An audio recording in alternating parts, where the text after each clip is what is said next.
तो है स्टूडेंट्स, आज के इस वीडियो में हम बात करेंगे क्लास 10th केमिस्ट्री चैप्टर 2 आम्ल क्षारक एवं लवण के बारे में।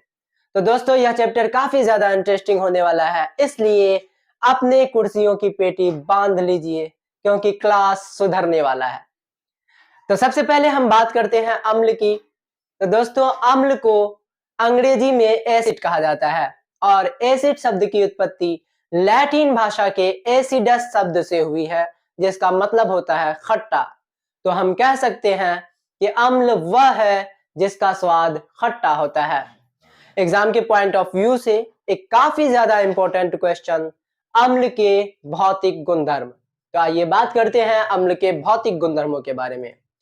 अम्ल के भौतिक गुणधर्म नंबर 1, अम्ल स्वाद में खट्टे होते हैं। नंबर 2, अम्ल नीले लिटमस पत्र को लाल कर देते हैं। नंबर 3, अम्ल का पीएच 7 से कम होता है। नंबर 4, अम्ल जल में घुलकर हाइड्रोजन आयन देते हैं। नंबर 5, अम्ल का जलीय विलयन विद्युत का सुचालक होता है। तो एग्जाम के पॉइंट ऑफ व्यू से दूसरा काफी ज्यादा इंपॉर्टेंट क्वेश्चन, अम्ल के रासायनिक गुणधर्म। तो अम्लों के रासायनिक गुणधर्मों को इस प्रकार देखा जा सकता है। नंबर 1, अम्ल धातु के साथ अभिक्रिया कर हाइड्रोजन गैस उत्पन्न करते हैं। नंबर 2, अम्ल धातु कार्बोनेट और धातु हाइड्रोजन कार्बोनेट के साथ अभिक्रिया कर कार्बन डाइऑक्साइड गैस उत्पन्न करते हैं। और नंबर 3, कुछ अम्ल धातु ऑक्साइड के साथ अभिक्रिया कर लवण तथा जल का निर्माण करते हैं। और एक बात याद रखना है कि ऐसी अभिक्रिया जिसमें अम्ल धातु ऑक्साइड के साथ अभिक्रिया कर लवण और जल का निर्माण करते हैं उसे उदासीनीकरण अभिक्रिया कहा जाता है। एक और बात जो काफी इंपॉर्टेंट है वो है अम्ल के कुछ प्राकृतिक स्रोत। तो अम्ल के कुछ प्राकृतिक स्रोत ऐसे हैं कि नींबू में सिट्रिक अम्ल पाया जाता है, टमाटर में एस्कॉर्बिक अम्ल पाया जाता है, सेब में मैलिक अम्ल पाया जाता है, अंगूर में टार्टरिक अम्ल पाया जाता है, इमली में भी टार्टरिक अम्ल पाया जाता है, दही में लैक्टिक अम्ल पाया जाता है। इसके अलावा भी अम्लों के कई सोर्सेस हैं जो आप कहीं से भी याद कर सकते हैं, तो इसे जरूर याद कर लेना क्योंकि एग्जाम के लिए यह काफी ज्यादा इंपॉर्टेंट है। अब हम बात करते हैं अम्लों के प्रकार की।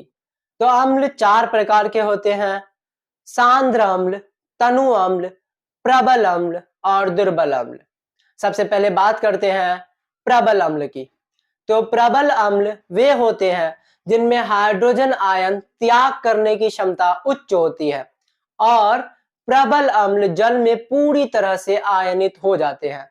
कुछ प्रबल अम्लों के उदाहरण हैं हाइड्रोक्लोरिक अम्ल, सल्फ्यूरिक अम्ल आदि।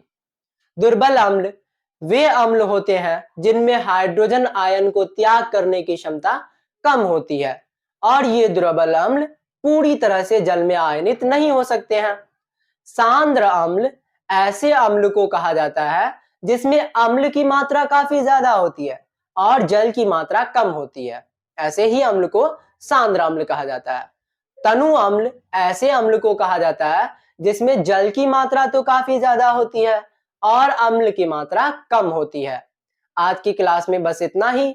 आगे की क्लास में बाकी टॉपिक्स को हम लोग ऐसे ही शानदार तरीके से समझेंगे। तब तक के लिए पढ़ते रहिए और आगे बढ़ते रहिए।